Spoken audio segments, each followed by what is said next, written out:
안녕하세요. 저는 서울의 게스트하우스를 운영하고 있는 30대 후반 여자입니다. 40대 초반의 남편과는 6년 전에 시골을 옮고 현재 아이는 없는 상태입니다. 둘 다 아이를 무척 가지고 싶어 했지만 이제는 둘 다 나이가 있기 때문에 현실적으로 어려울지도 모른다는 생각에 거의 포기를 해버린 상태나 마찬가지예요. 시험관 시술도 여러 차례 해봤었지만 모두 다 실패를 했고 그쯤 되니 아이는 우리 운명이 아닌가 싶더라고요. 슬픈 와중에 주변을 둘러보면 모두가 자기 아이 하나쯤은 가진 채 행복하게 살고 있었기 때문에 우울하고 괴로웠던 순간들도 참 많았습니다. 나 혼자 무슨 죄를 지었길래 아이가 없나 싶어서 제 배를 한참 들여다보면서 정신 나간 사람처럼 방 안에 갇혀 지낸 적도 있었네요. 하지만 그런 앞날에 대한 회의감, 아이를 향한 욕심 같은 것들은 코로나가 터지면서 한 방에 정리가 되더라고요. 현실적인 돈 문제 앞에서는 이런 고민 걱정들이 아주 그냥 아무짝에도 쓸모가 없는 사치가 되었습니다. 제가 운영하는 게스트하우스는 저의 전 직장에서 받은 퇴직금과 부모님으로부터 물려받은 단독주택 하나를 가지고 시작했던 사업이었습니다. 과감했던 저의 첫 사업이자 저의 전 재산이 몰빵된 사업이었어요. 부모님은 아직 정정하게 살아계시지만 관리하기 힘든 단독주택을 버거워하셨고 마침 동네 주변이 중국 관광객들도 많이 몰려온다고 하고 여기저기 상권이 활발히 커지면서 게스트하우스를 운영하는 것에 관심을 두셨었는데요. 본인들이 직접 해보자니 손이 가는 일이 너무 많다는 소리를 듣고는 저한테 바로 넘겨주시더라고요. 알아서 잘 관리를 해보면 살라고 말이죠. 그 바람에 저도 용기를 내서 대학 졸업하고 30이 넘어서까지 열심히 다니던 직장을 때려쳤습니다. 제 젊은 시절을 다 바쳐 일했던 직장이었지만 정말로 큰 용기를 가지고서 사표를 냈었어요. 퇴직금 쏟아부어다가 단독주택 인테리어를 싹 다 해버렸고 방마다 침대 들이고 가구 들이고 정원까지 가꾸면서 제 온 하루를 투자해 만들어낸 게스트하우스였습니다. 당시 남편은 저랑 교제를 하고 있던 남자친구였는데 제가 회사를 그만두고 숙박사업을 하는 과정을 옆에서 다 지켜봤었어요. 남편은 직장을 다니고 있었기 때문에 제가 일하는 시간을 볼 수가 없었지만 주말이면 꼭 저희 숙박에 와서는 완성되어 가는 과정도 지켜보고 잡일도 도와주곤 했습니다. 그냥 우리 부부가 꽁냥거리면서 연애도 하고 일도 했던 의미 있는 공간이었어요. 그런데 코로나로 인해서 그 많은 손님들이 정말 한순간에 끊기더라고요. 사람은커녕 개미새끼 몇 마리만 마당에 기어다니고 있는 상황이었습니다. 제법 돈이 잘 벌린다고 생각을 해오던 참이었는데 갑작스런 바이러스의 출몰로 저는 여간 멘붕에 빠진 게 아니었어요. 아이 문제로 개인적인 마음고생했었던 와중에 사업까지 그 모양이 돼버리니 난감했습니다. 나한테 죽으라는 소리인가 싶기도 했습니다. 다행히 친정 부모님의 연락과 말씀으로 어떻게든 정신은 부여잡고 살 수 있었어요. 사실 아이 문제로 인해서 남편과는 결혼 생활이 가면 갈수록 어색해져가고 남보다도 못할 정도로 멀어져만 갔었거든요. 함께 게스트하우스의 일을 도와주며 자기 일 마냥 신경 쓰고 애정을 쏟아붓던 남편도 어느 순간부터는 아이 문제를 핑계 삼아 신경질을 부리며 관심을 툭 끈더군요. 그러곤 꼭 네 일은 네가 알아서 해. 내가 와주길 바라지도 말고 내가 뭘 해주길 바라지도 마. 네 사업이니까 돈이 벌려봤자 네 직업으로 들어가잖아. 라면서 매정한 말을 하더군요. 우리 부부 사이가 좀 더 풍족하게 잘 살고자 하는 사업이었는데 남편은 꼭 네 사업인지 내 사업인지를 따져가며 저와 선을 그으려 했습니다. 사업의 수입을 나눠주지 않아서 그런가 싶어 용돈을 주려 하기도 했었는데 돈만 받고는 입을 꾹 다물더라고요. 고맙단 소리 한 번 하지 않은 채 그 돈으로 자기 엄마만 모시고서 급기야 소고기까지 사주러 가더라고요. 나 엄마랑 밥 먹고 들어가. 라면서 퇴근길에 전화가 와서는 자기 혼자 시어머니를 만나 고기를 구워 먹고는 집으로까지 소고기 냄새를 아주 솔솔 풍기며 들어왔습니다. 맛있게 먹었어? 라고 모른 척 물어보면 남편은 네가 준 돈으로 라며 속 터지는 대답을 하곤 했죠. 그러면 아니나 다를까 시어머니는 문자가 와서 네가 애는 없어도 시어머니 호강을 시켜줄 줄 아는구나. 그래 그렇게 용돈도 팍팍 주면서 네 남편 기는 네가 살리고 살아야 하는 거다. 비록 애가 없어서 네 남편 기가 많이 상했을 테지만 돈이라도 아낌없이 쥐어주며 남편 대접 잘해줘라. 라며 꼭 남편을 거드는 잔소리를 하곤 하셨습니다. 정확히 따지자면 잔소리가 아닌 헛소리였죠. 그런 식으로 제가 고생해서 건네주는 돈을 입 꼭 다물고 받아먹더니만 저희 부모님을 위한 선물 하나 사줄 생각도 안 하고 저를 위한 근사한 외식 한번 해줄 생각을 하지 않는 남편에게 딱 코로나가 터지기 직전에 용돈을 끊어버렸어요. 그게 작년 초였죠. 무작정 용돈을 안 준다면서 남편은 마치 맡겨놓은 돈이라는 마냥 제게 화를 내기 시작했고, 그런 남편의 모습에 저는 더 진절머리가 나며 정이 뚝 떨어졌습니다. 그러던 와중에 갑자기 코로나가 찾아오게 되었고요. 그 바람에 제 사업이 잘 되지 않아 힘들어하니까 남편도 사람이긴 한 건지 용돈 문제는 더 이상 언급하지 않더라고요. 코로나 덕분에 오히려 남편하고의 신경전이 뚝 끊겨버리게 되었고, 저는 저대로 남편은 신경도 쓰지 않은 채 숙박일을 일으켜 보겠다며 밖에서 고군분투를 하고 살았습니다. 남편과 시어머니께 신경을 하나도 쓰지 않으니 제 정신 상태는 솔직히 이전보다 훨 맑아져갔어요. 보통 같으면 집에서 남편 눈치에 시어머니 전화 눈치까지 보면서 혼자 속 끓이는 일이 많았을 텐데 일에 몰두를 하다 보니 그 누구도 신경이 쓰이질 않았습니다. 먹고 사는 현실적인 문제가 더 급한데 시무는 남편은 제게 아무짝에도 쓸모없는 것들이었으니까요. 그 사이 저는 저대로 외국인 관광객들이 아닌 국내 소비자들에게로 사업의 방향을 빠르게 전환시켜 그나마 손해를 덜 본 채로 밥벌이는 하고 살 수 있게 되었습니다. 전보다 분명 반값도 싸졌고 손해보는 일이 많았지만 내 일을 계속하고 있는 게 어디냐는 마음으로 정신을 붙잡고 열심히 일을 했어요. 하지만 제 일이 다시 잘 되기 시작하니 남편이란 놈이 옆에서 신경을 긁기 시작했습니다. 바로 잊혀졌던 그 용돈 문제로 말입니다. 가장 첫 시작은 바로 시어머니셨어요. 올 초부터 부쩍 저한테 전화를 하시더라고요. 그 전까지는 이러다 제가 숙박 사업을 쫄딱 말아먹고는 자기한테 돈이라도 꿔달라고 하는 게 아닌가 싶었는지 제게 통 연락도 하지를 않으셨거든요. 그런데 제가 막 집에서도 손님 상담 전화를 받고 예약이 바빠져 숙소에서 집까지 왔다 갔다 하는 걸 남편한테 들었는지 갑자기 올 초부터 부쩍 자주 연락을 해오셨어요. 처음에는 요즘 사업이 바빠졌다며? 다행이다. 뭐 일손 필요한 건 없니? 라며 문자가 와서는 제 사업이 어찌 진행되어 가고 있는지를 슬쩍 떠보시더라고요. 그 당시만 해도 전 우리 시어머니가 그렇게까지 쓰레기인 줄은 모른 채 단순히 안부 인사인 줄 알고서 네, 다행히 사업이 다시 바빠지기 시작했어요. 라면서 답장을 했어요. 그러자 시어머니는 기다렸다는 듯이 전화를 해서 말하시더라고요. 그래, 요즘 작년 한 해 동안 네 남편이 네 걱정으로 얼마나 밤잠을 설쳤는 줄 아니? 네가 좀 잘 챙겨줘라. 지갑도 비지 않게 두둑히 현금 좀 넣어놓고 집에서 풀떼기만 먹지 않도록 고기 반찬도 잘 만들어 내주고 라고 말이죠. 솔직히 그 말을 들으니 어른이셨음에도 불구하고 제 입에서 닥치란 말이 먼저 나올 뻔했습니다. 진짜 지아들밖에 모르는 게 자랑인 줄 아는 시어머니의 무식함이 소름 끼치려고 하더라고요. 저희 남편은 코로나 터지고서 저한테 관심도 제대로 가져주질 않았습니다. 자기 용돈 문제로 신경질만 부리더니 코로나로 제 사업이 어려워진 걸 알고 나서부터는 아예 돈 얘기는 꺼내지 않은 채 무시를 하는 것으로 배우자인 절 방관했어요. 분명 먼저 저를 무시하고 돈 못 버는 능력 없는 여자를 본 건 남편이었습니다.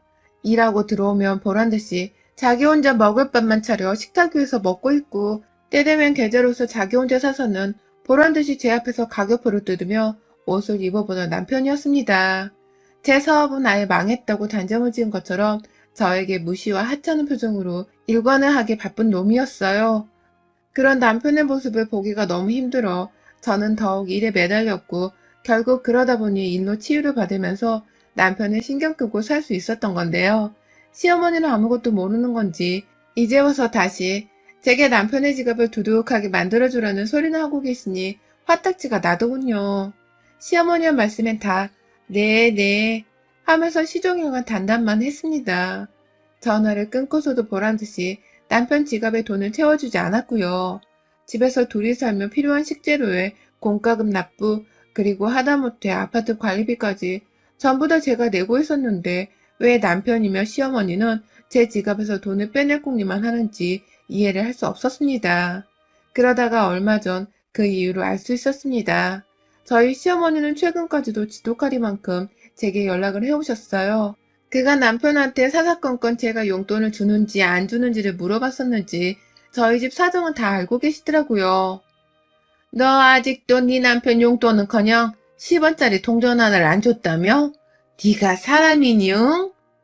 라고 타박을 하시는 어머님 말씀에 해도 너무한다는 원망의 목소리를 내비치며 전화를 끊었습니다.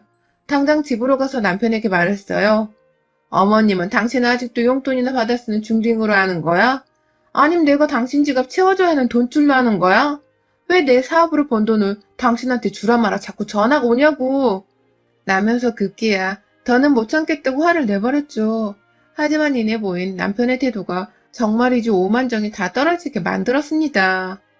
그러는 네가 뭔데? 라고 말하더라고요. 그러니까 남편마저도 저를 사업에서 용돈이나 줘야 하는 바깥 여자, 그 이상도 이하도 아니라고 생각을 하고 있었더라고요. 자기 엄마 편을 들면서 눈 하나 깜빡하지 않고 저에게 질문하는 남편의 말에 다리에 힘이 풀렸습니다. 주저앉아 이혼하자고 내뱉는 제 말에 네가 퍽이나 이혼을 하겠다. 너같이 독한 애가? 라며 코웃음을 끼고 방 안으로 들어가던 남편. 어디서부터 잘못된 건지 정말 하나도 모르겠더라고요. 주구장창 나를 원망하고 무시만 했던 남편을 어떻게 대했어야 내가 좀 더 대우를 받을 수 있을까 싶어서 저를 향한 후회도 막심했습니다. 이 상황이 다 제 탓으로 비롯된 것만 같아 쓸데없는 자책감이 들었어요. 하지만 그 다음날 더 큰 반전이 일어났습니다.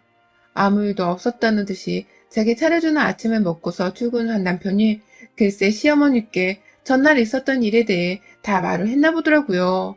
게스트하우스로 청소를 하러 가 있던 제게 불이 나도록 전화가 울려댔어요.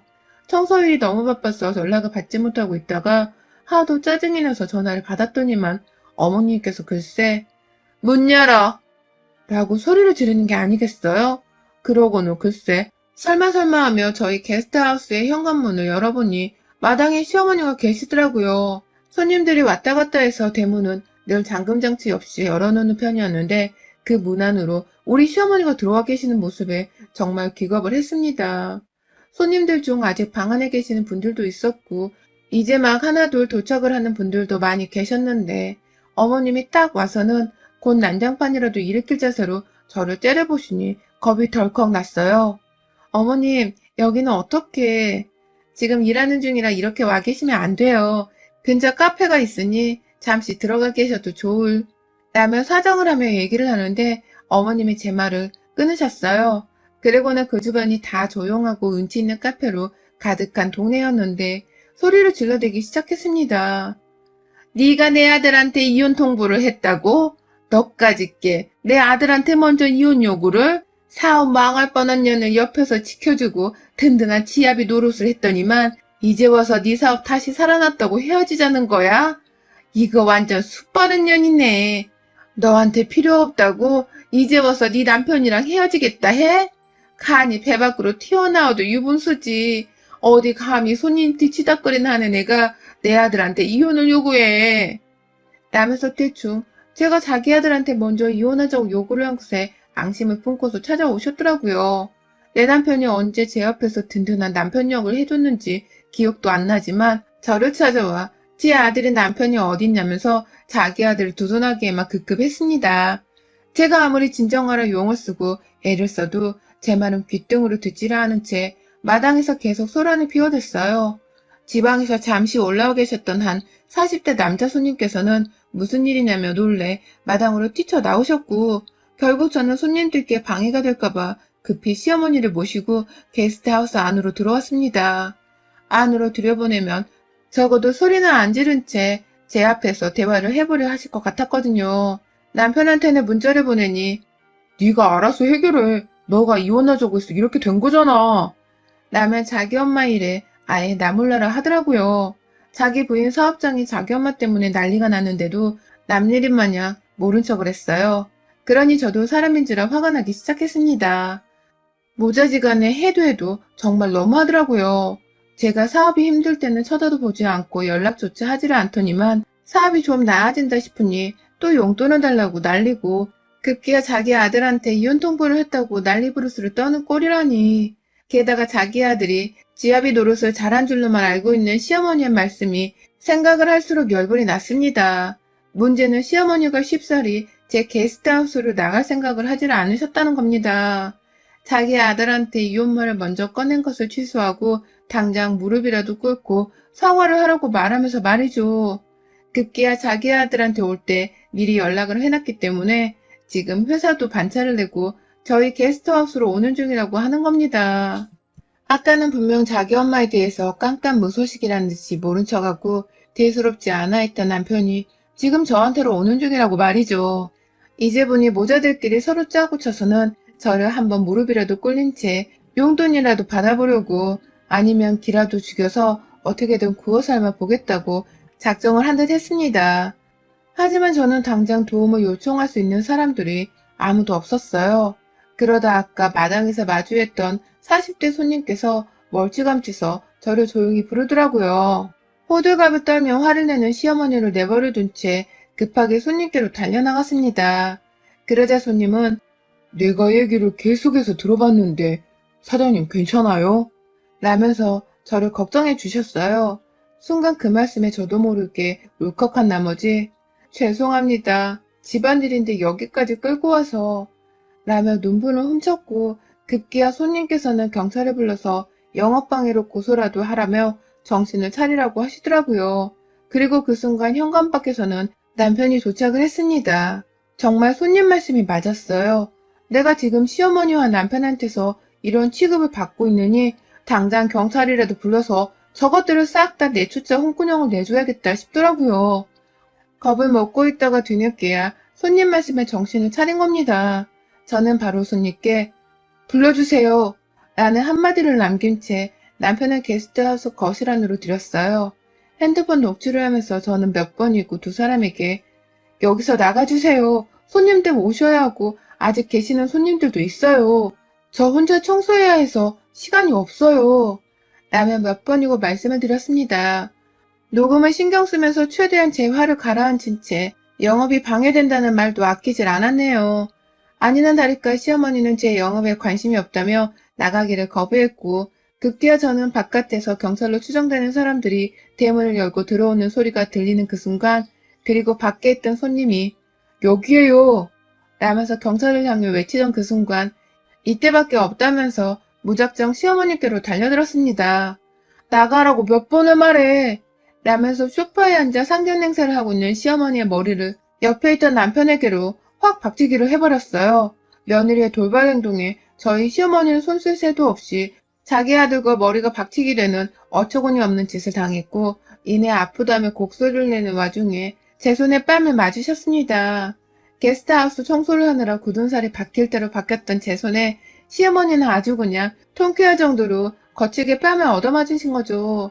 그 와중에 남편은 제가 미친년이라며 저를 한 대라도 때리려고 손을 들이밀었는데 그 순간 밖에서 경찰이 그만하라며 소리를 지른 채 남편을 제압했어요.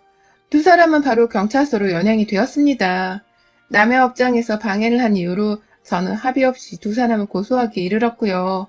두 사람을 난동죄로 고소함과 동시에 이참에 더는 못 살겠다면서 남편과 시어머니께 이혼소송과 위자료 청구 소송을 걸어버렸습니다. 제 이혼에 책임이 없잖아 있는 시어머니께도 남편과 마찬가지로 정신적 피해에 대한 위자료 청구를 했고요. 남편에게는 그간 소홀하고 무심했던 결혼 생활의 책임을 물어 이혼 유책죄로 소송을 걸어버렸죠. 시어머니와의 마찰에서도 나몰라라 하며 무시하려 했던 남편이 보낸 문자를 죄다 증거로 제출을 해버렸습니다. 솔직히 따지려고 들면 따질 수 있는 증거가 수도 없이 많았고 제가 그동안 책임지고 내던 생활비의 공과금까지도 모조리 다 받아내겠다면서 재산분할 소송까지 걸어버렸어요.